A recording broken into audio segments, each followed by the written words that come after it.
नवाज शरीफ इलाज के लिए बैरून मुल्क चले गए।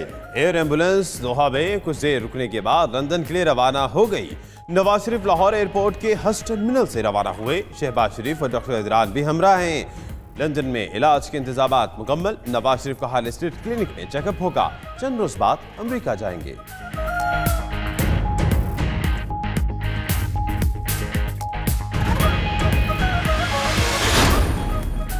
वफाकी हुकूमत नवाज शरीफ से मुतल्लिक अदालती फैसले के खिलाफ फौरी अपील नहीं करेगी। फरोग नसीम कहते हैं अपील का हक महफूज रखते हैं। जिस मामले में गुंजाइश मौजूद ना हो उस पर अपील नहीं करनी चाहिए। लाहौर हाई कोर्ट ने अभी जनवरी में मेरिट पर फैसला देना है। मुल्क में इलाज मुमकिन ना हुआ तो बैरून मुल्क इलाज कराना किसी भी कैदी का हक है। ऐसी मिसालें भी मौजूद हैं।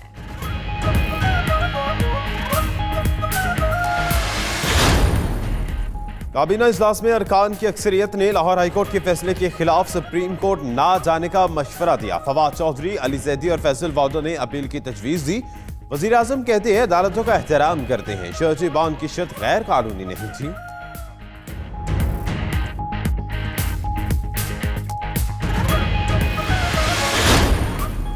मुझे क्यों निकाला से मुझे जल्दी निकालो का सफर बहुत जल्दी तय हुआ। फवाद चौधरी का तंज। बोले नवाज शरीफ के वापस आने की उम्मीद कम है, वापसी के लिए चिल्ले काटने पड़ेंगे। मरियम औरंगजेब कहती हैं नवाज शरीफ की सेहत पर सियासत करने वाले ज़हनी बीमार हैं। नवाज शरीफ सेहतियाब होकर जल्द वापस लौटेंगे। परवेज रशीद बोले नवाज शरीफ को इजाजत अदालत से मिली।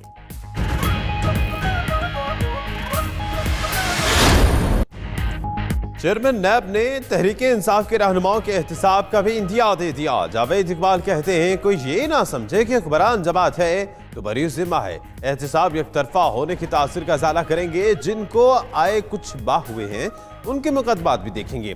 हवाओं का रुख बदल रहा है, अब दूसरे बहास की तरफ जा रहे हैं। ढील होगी ना डील और ना ही कोई NRO होगा।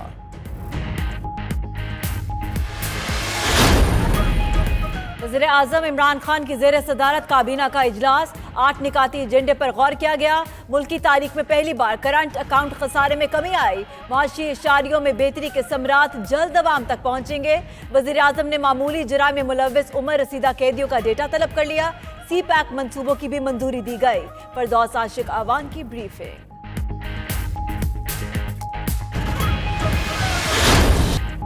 मईशत आखिरकार दुरुस्त समत में चल पड़ी। इस्लाहात के सबरात आना शुरू हो गए। वज़ीर आज़म इमरान खान कहते हैं 4 साल में पहली बार करंट अकाउंट सरप्लस हो गया। गुड्स एक्सपोर्ट में इजाफे पर एक्सपोर्टर्स को मुबारकबाद देते हैं। उधर BR ज़राए के मुताबिक पाकिस्तान की तारीख में पहली बार 1000 अरब रुपए का महसूलाती शॉर्टफॉल। रवा माली साल का टारगेट 4500 अरब तक कम होने का इम्कान।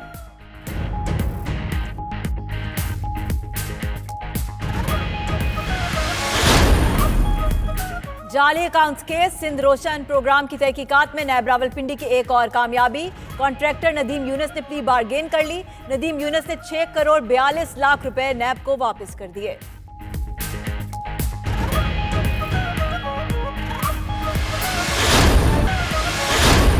कहते हैं वुज़रा को पीपल्स पार्टी के मंशूर की फिक्र है, ना पार्टी इमेज का ख्याल है। वुज़रा अपना किबला दुरुस्त कर ले, मेरे पास बहुत ऑप्शंस हैं, अब ज्यादा बर्दाश्त नहीं कर सकता।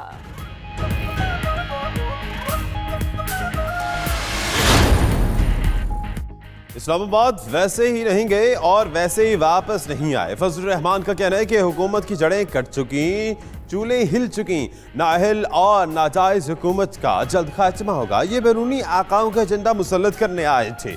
सिलाई मशीन की कमाई 70 अरब तक पहुंच गई। Army chief general Qamar Javed Bajwa का दौरा Iran. DGISPR major general Asif Ghafoor के मुताबिक सिपा सालार ने ईरानी army chief major general Abdul Rahim Mousavi और सेक्रेटरी सुप्रीम कौमी सलामती काउंसिल एडमिरल अली शामखानी से मुलाकात की। दो तरफा ताल्लुकात, दिफाई ताउन और खित्ते की सिक्योरिटी सूरत हाल पर तबादला ख्याल किया गया। वज़ीर आज़म इमरान खान ने इंसानी एहतराम और कानून की बालादस्ती की रोशन मिसाल कायम की है। फिरदौस आशिक अवान का नवाज शरीफ की रवानगी पर रद्द अमल। कहा दुआ है नवाज शरीफ जल्द सेहतमंद हो और वापस आकर कानून का सामना करें। गवर्नर सिंध इमरान इस्माइल कहते हैं किसी को NRO दिया ना ही मिलेगा।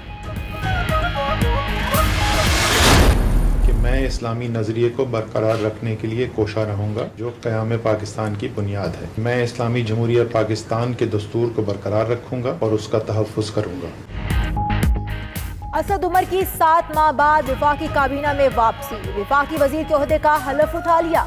असद उमर को वजारत मनसूबाबंदी का कलमदान सौंपा गया। सदर मुमलिकत डॉक्टर आरिफ अलवी ने असद उमर से हलफ लिया। ईसीबी का बड़ा इकदाम, भारत की कंपनी के खिलाफ लंदन में केस दायर कर दिया। चौथे पीएसएल के लिए भारतीय कंपनी आईएमजी रिलायंस से प्रोडक्शन मुआहिदा किया था।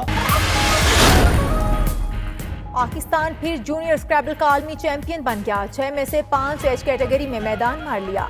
अंडर 18, अंडर 14, अंडर 12 और अंडर 10 के वर्ल्ड टाइटल पाकिस्तान ने जीत लिए।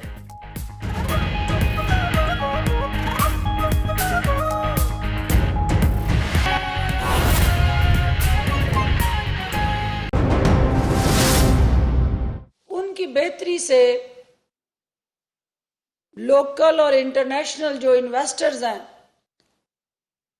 उनमें एतमाद बहाल हुआ है और मुआशी इशारियों में बेहतरी यकीनन मुआशी टीम की काविशों का समर है जिसको उन्होंने सराहा और इस उम्मीद का इजहार किया कि ये इकोनॉमिक फ्रंट पे जो कामयाबियां इस हुकूमत की, इसका असल जो मुस्बत पॉलिसीज के साथ जुड़ा मफाद और फायदा है वो पाकिस्तान के अवाम तक पहुंचेगा और तमाम मिनिस्ट्रीज, वो तमाम पॉलिसीज जिनका महवर और मरकज पाकिस्तान के अवाम है, वो इन मुआशी इशारियों के साथ जुड़ी अवाम को रिलीफ देने की जो पॉलिसीज हैं उन पे अमल दरामद को स्पीड अप करें और तमाम मिनिस्ट्रीज जो है इस हवाले से अपनी अपनी वजारत के अंदर जो हर कैबिनेट मीटिंग में वो बार बार हर मिनिस्टर को बावर करवाते हैं, री इंश्योर करते हैं कि फील गुड फैक्टर्स जो हैं, जो मुआशरे के हमारे पिसे हुए नादार और मुस्तहिक अफराद हैं, उनको रिलीफ देने के लिए इनिशिएटिव्स लिए जाएं और हर वजारत जो है वो माहानावार अपनी कारकर्दगी को असेस करे कि उन आम बंदे की बेहतरी के लिए उसने क्या किया है।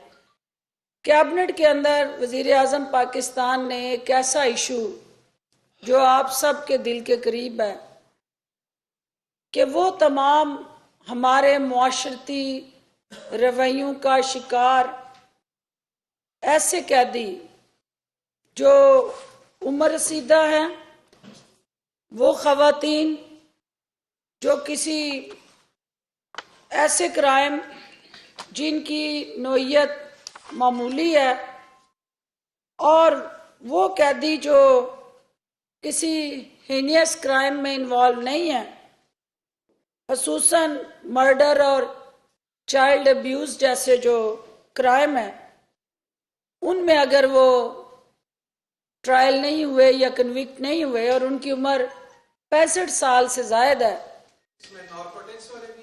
नहीं नशियात वाले नहीं, वो तमाम हीनियस क्राइम में वो अगर उसकी डेफिनेशन पढ़ें तो फिर पूछने की ज़रूरत ना पड़ती।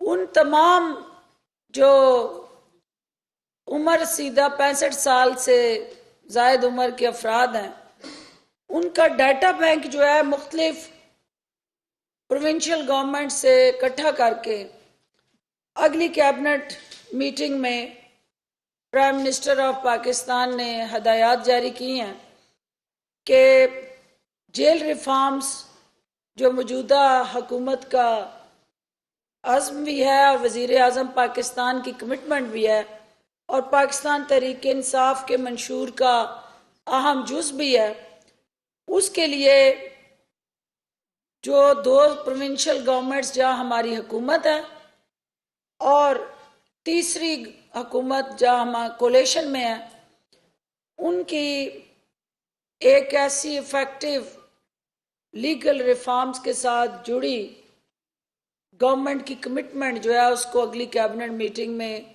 सामने लाया जाए।